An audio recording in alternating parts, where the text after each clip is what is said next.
বন্ধুগণ, আমি তোমাদেরকে আজকে একটি খুব মজার জিনিস দেখাবো। তোমরা দেখতে পাচ্ছ একটি কলার কাঁধ।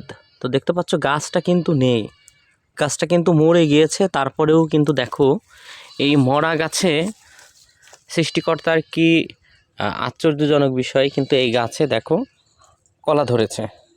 এই যে দেখো, গাছটা কিন্তু কোনো কারণে ভেঙে গিয়েছিল অথবা কেটে দেওয়া হয়েছিল। এই যে কলা বাগানে যে এই গাছটা দেখতেছো, দেখো সৃষ্টিকর্তা কত কিছুই না পারে।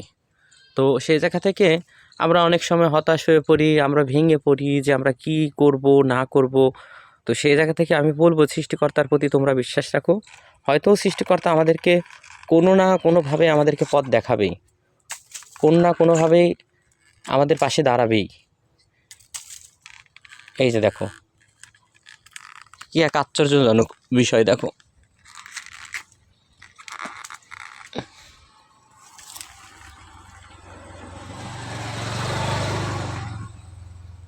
দেখছো ফল ধরছে।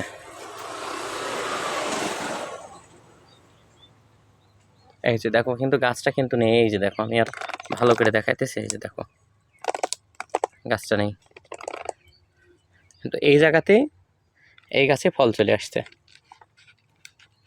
তাহলে সৃষ্টিকর্তা কতই কিছু না পারে, তিনি কত কিছুই করতে পারেন।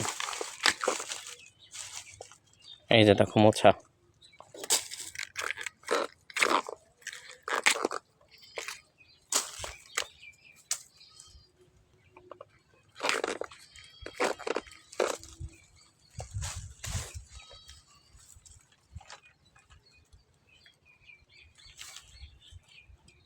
বন্ধুরা, আমরা এখানে কলা বাগানে ওখানে ছিলাম।